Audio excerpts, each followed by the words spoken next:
నమస్తే, నేను మధు. గీతం వర్సిటీ గురించి జగన్మోహన్ రెడ్డి కీలక వ్యాఖ్యలు చేశారు ఒక సోషల్ మీడియా ఖాతాలో. అయితే అటువంటి వ్యాఖ్యలు తగవు అంటూ ఎంపీ శ్రీభరత్ అయితే వ్యాఖ్యానించడం జరిగింది. అసలు జగన్మోహన్ రెడ్డి ఎటువంటి వ్యాఖ్యలు చేశారు, దీనికి ఆన్సర్ గా శ్రీభరత్ ఎటువంటి ఆన్సర్ ఇచ్చారు, ఈ రోజు మనం తెలుసుకుందాం. ప్రస్తుతం మనతో పాటు ఉన్నారు సీనియర్ జర్నలిస్ట్, ప్రముఖ రాజకీయ విశ్లేషకులు డివిఎస్ గారు. వారిని అడిగి మరిన్ని విషయాలను తెలుసుకుందాం. నమస్కారం సార్. నమస్తే సార్, గీతం యూనివర్సిటీ భూముల గురించి జగన్మోహన్ రెడ్డి ఎటువంటి వ్యాఖ్యలు చేశారు సార్?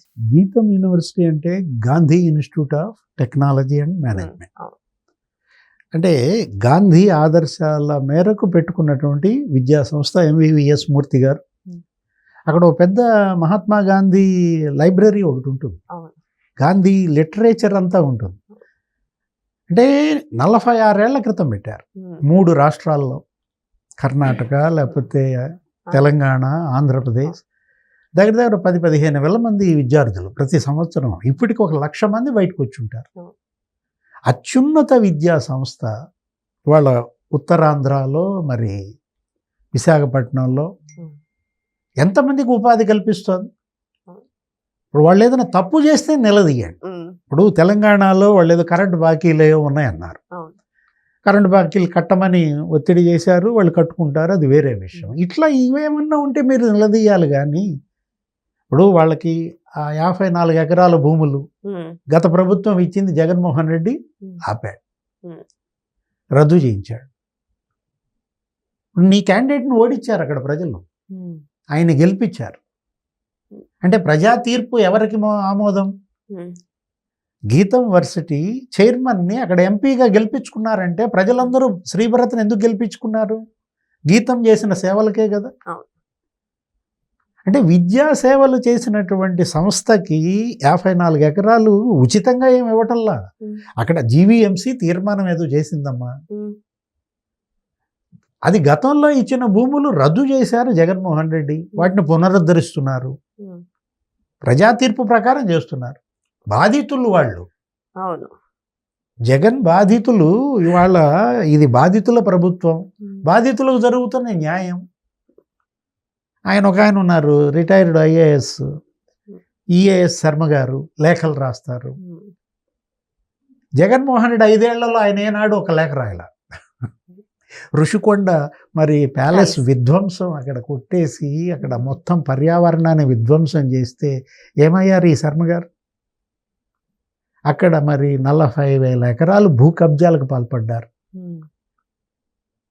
వైవి సుబ్బారెడ్డి, విజయసాయిరెడ్డి, గుడివాడ అమర్నాథ్, అనకాపల్లి ప్రాథమిక సహకార సంఘంలో స్కాములు, 10,000 ఎకరాలు కబ్జాలు. లేఖలు రాశారా? ఇప్పుడు ఎందుకు మరి ఆయన లేఖలు రాస్తున్నారు? అసలు ఎవరి దగ్గర ఉంది శర్మ గారు లెటర్ ప్యాడు? జగన్మోహన్ రెడ్డికి ఇచ్చేశాడా?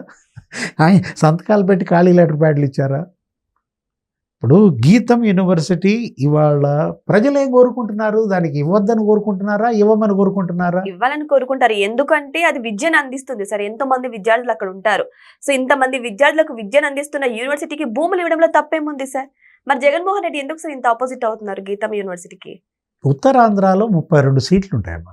ఓకే, జగన్మోహన్ రెడ్డి ఎన్ని గెలిచాడు? 2. అవును. 30 సీట్లలో ఓడిపోవటానికి కారణం ఈ కక్షే కదా. ఆ రోజు గీతం విద్యా సంస్థల పైన నువ్వు చేసినటువంటి అరాచకం. మొత్తం ప్రహరీ గోడలు కూలగొట్టించావు, బిల్డింగులు కూలగొట్టించావు. అయ్యన్న పాత్రుడి ఇల్లు మనం చూసాం, ఆయన అసలు ఎలా 100 మంది పోలీసులు ఆయన ఇంటి మీదకు పంపించారు.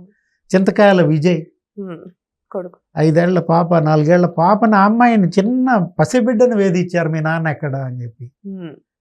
దానికి కదా ప్రజలందరూ తిరగబడి వాళ్ళు జగన్మోహన్ రెడ్డి పార్టీని అసలు రూట్ అవుట్ చేశారే. ఇంకా నీలో మార్పు రాకపోతే నిజంగా గతంలో మనం చూసాం, ఇది ఒక్కటే కాదు.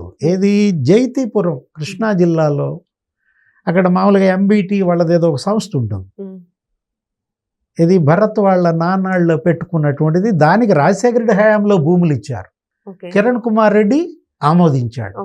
ఒక 450 ఎకరాలు అక్కడేదో పరిశ్రమ పెట్టడానికి భరత్ వాళ్ళ ఫాదర్కి భూములు ఇస్తే అవి రద్దు చేశాడు. ఇప్పుడు భరత్ బాలకృష్ణ అల్లుడు ఎప్పుడయ్యాడు? లోకేష్ తోడల్లుడు ఎప్పుడయ్యాడు? అంతకుముందు ఇచ్చిన భూ కేటాయింపులను మీరు రద్దు చేయడం ఏంటి? దీనికి అసలు చంద్రబాబుతో చుట్టరకం ఏంటి అసలు? అంటే చంద్రబాబు పైన కక్ష, లోకేష్ పైన కక్ష, భరత్ని ప్రతీకారం తీర్చుకుంటారా?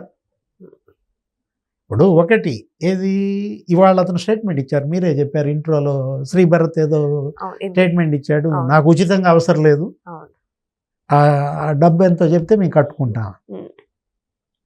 ఏం చేస్తారు ఇప్పుడు? ఇప్పుడు నోళ్ళు మూతలు పడతాయా? కానీ విద్యకు భూములు ఇవ్వరు. కానీ గత వైసీపీ హయాంలో విశాఖలో చర్చికి ప్రసంగాల కంటే వైద్యం పేరుతో భూములు ఇచ్చారు. కానీ అక్కడ నడుస్తుంది ఏంటంటే ఈ ప్రసంగాలు, చర్చిలు నడుస్తున్నాయి. ఎవరో కాదు, స్వయంగా జగన్మోహన్ రెడ్డి మేనత్త వెళ్ళి అక్కడ ప్రసంగించడం కూడా జరుగుతుంది. మరి ఇటువంటి వాటికి భూములు ఇచ్చినప్పుడు విద్యకు భూములు ఇస్తే తప్పేముంది సార్? మొత్తం కబ్జాలే కదా. సాయిరెడ్డి కూతురు నేహారెడ్డి అసలు కొండ రాసి ఇచ్చారు కదా. అవును. ఇప్పుడు తర్లువాడలో ఒక కొండ 250 కోట్లు విలువైనటువంటిది, ఆమె ఏదో అక్కడ యూనివర్సిటీ పెడతానంటే ఎట్లా రాసి ఇస్తారు?